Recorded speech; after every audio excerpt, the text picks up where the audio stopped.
तो कहानी का शीर्षक है सिलसिला फोन का। यह जो फोन लग गया है उसके लिए 350 रुपए खरे जी ने जमा किए थे, लिहाजा उन्हें अमर करना जरूरी है। इस अमर कृत्य के पहले ही वाक्य में उनका नाम आ गया है। अब वह अपने कृतित्व से अपनी उम्र बढ़ाने की झंझट में न पड़े।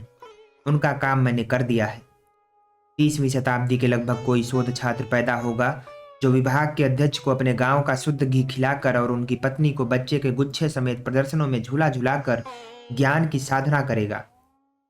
वह यह पता जरूर लगा लेगा कि 20वीं सदी में यह कौन भला मानस हो गया जो लेखक के घर भी फोन लगवा देता था।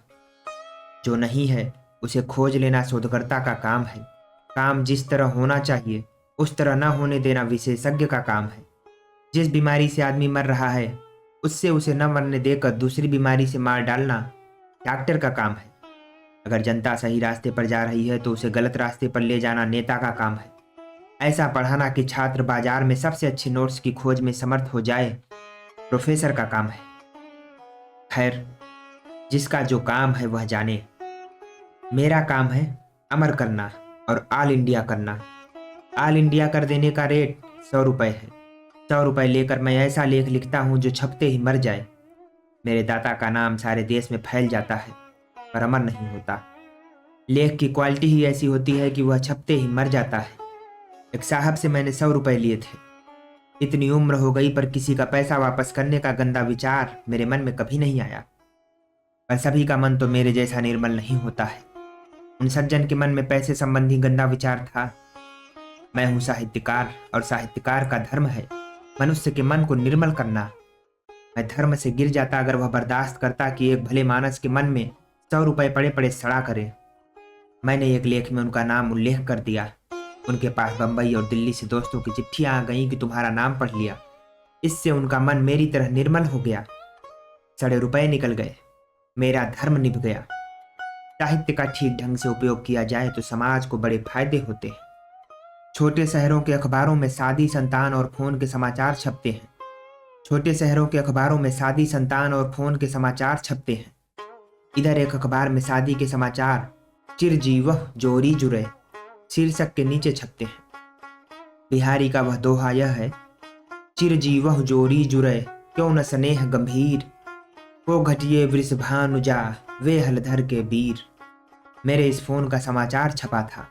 ऊपर किन्हीं मिश्र जी के घर पुत्र रत्न की प्राप्ति का समाचार था और उसके ठीक नीचे मेरे इस फोन रत्न का।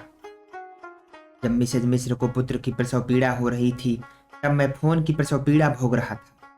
350 रुपयों का एकाएक प्रबंध करना विकट प्रसव पीड़ा है। इसे मिसेज मिश्र नहीं जानती, मिश्र जी जानते हैं। जचकी के खर्च के लिए रुपयों का इंतजाम करने में मिश्र जी को जितनी पीड़ा हुई होगी उतनी पीड़ा में 10 बच्चे पैदा हो जाते। अगर प्रकृति नर को भी प्रसव करने की सुविधा दे दे तो मिश्र जी मिश्राइन से कहेंगे तो रुपयों का इंतजाम कर, बच्चा मैं दिए देता हूँ, और मिश्र जी झंझट से बरी होकर मैटर्निटी होम में दाखिल हो जाएंगे। छपा था, अमुक मिश्र जी को पुत्र रत्न की प्राप्ति हुई, बधाई। यह समझ में नहीं आता कि पैदा होते ही कैसे जान लिया कि बेटा जी रत्न है, वह कंकड़ नहीं है। ऐसा नहीं हो सकता कि अभी पुत्र कहें और अगर वैसा निकले तो रत्न कहने लगे। वैसे भी बिगड़े लड़कों को रतन कहते ही हैं। अच्छा सुपुत्र क्या होता है और धर्म पत्नी क्या चीज है? धर्म पत्नी होती है तो अधर्म पत्नी क्या नहीं होती कोई? क्या धर्मादा में किसी पत्नी को धर्म पत्नी कहते हैं? विकट कर्कशाएं तक धर्म पत्नी कहलाती हैं। इधर एक कर्कशा है जो पति को पीठ तक देती है और पति जब उसका परिचय देते हैं तब कहते हैं यह मेरी धर्म पत्नी है, और धर्म पत्नी भी अपने को पतिव्रता समझती है। पति को चाहे पीट लूं पर पराये आदमी से नजर नहीं मिलाती। धर्म पत्नी होती है, धर्म पिता होता है। किसी दूसरे आदमी को जो वास्तविक पिता नहीं है पिता मान लिया जाए तो वह धर्म पिता कहलाता है। भाषा के बड़े छल हैं और फिर धर्म के मामले में मैं शुरू से ही कंफ्यूज रहा हूं। मेरा एक प्रगतिशील दोस्त कहता है ये सु, रत्न, मंगल, शुभ, धर्म आदि भाषा के सामंती संस्कार हैं। किसी भी प्रगतिशील को सुपुत्र होने से इनकार कर देना चाहिए। मैं बचपन से ही इनकार कर चुका हूँ। मैं आदि प्रगतिशील हूँ, मगर विवाहित प्रगतिशील अपनी बीवी को अधर्म पत्नी कहे तो ठीक रहेगा। पुत्र रत्न कहो चाहे सुपुत्र कहो, कुल वास्तविकता यह है कि परिवार नियोजन के तमाम प्रचार के बावजूद मिश्र जी के घर एक लड़का हो गया। ऐसे समाचारों के प्रकाशन पर रोक लगनी चाहिए, इनसे प्रोत्साहन मिलता है। मिश्र जी के समाचार से दुबे जी को प्रोत्साहन मिलता है। खरबूजे को देखकर खरबूजा रंग बदलता है। एक बच्चे के पैदा होने का समाचार पढ़कर दूसरा बच्चा पैदा होने को उत्सुक हो जाता है। इस जमाने में बच्चा होना शर्म और संकट की बात है। अगर समाचार छपना ही है तो परिवार नियोजन की भावना के अनुकूल ऐसा समाचार छपना चाहिए। अमुक आदमी के यहाँ का लड़का हुआ, धिक्कार है, सारा राष्ट्र उस पर थूक रहा है। यह जो 2 या 3 बच्चे बस वाला पोस्टर है, यह गलतफहमी फैलाने लगा है। इसमें 2 छोटे छोटे बच्चों के साथ स्त्री बैठी है। एक स्त्री ने दीवार पर लगे इस पोस्टर को देखकर पोस्टर वाली से कहा, ए भेड़ जी, हमको मत बनाओ, तुम्हारे कुल 2 ही नहीं हैं, उनको भी तो जोड़ो जो पढ़ने गए हैं। चतुर स्त्री समझ गई कि पोस्टर वाली ने 2 बड़े बच्चों को तो पढ़ने भेज दिया और ये 2 छोटे हमें दिखाकर बुद्धू बना रही है। परिवार नियोजन वाले इस पोस्टर में सिर्फ एक बच्चा माँ की गोद में रखें और दूसरे को स्कूल जाता बताएं। नीचे यह लिखें, भाई हमारे 2 ही हैं, एक गोद में है और दूसरा पढ़ने गया है। छोटे शहर की मानसिकता अलग होती है। यहाँ फोन मिलने पर बधाई दी जाती है।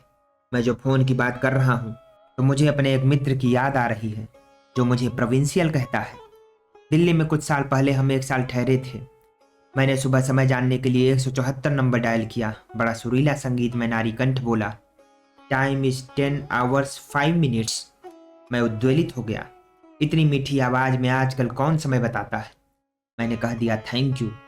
वह मेरा दोस्त खिलखिलाया, बोला, अरे प्रोविंशियल, किसे धन्यवाद दे रहे हो, वहां कोई थोड़े ही बैठी है।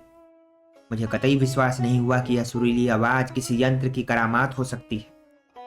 हो भी तो कोई बात नहीं, इतनी मीठी आवाज में कोई समय बताए तो कोई अपने को धन्यवाद देने से कैसे रोके। वह चाहे कुछ कहे, वह गवाह है कि मैं इस फोन के कारण सट्टे के अंक बताने वाला ज्योतिषी हो सकता था। हुआ नहीं, यह मेरी दूसरे ज्योतिषियों पर मेहरबानी है। मैं एक दिन सड़क पर खड़ा हुआ एक मित्र को फोन का नंबर बता रहा था। पास ही खड़े एक और आदमी ने नंबर नोट कर लिया।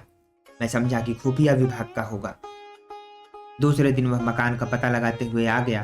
बोला, साहब कल के फिगर तो ठीक आ गए, आज के और बता दीजिए। मैंने कहा, कौन से फिगर? उसने कहा, सट्टे के, जो आप कल मोटर स्टैंड पर बता रहे थे। मैं अभी भी पछताता हूं कि मैं खुद सट्टा क्यों नहीं खेल गया।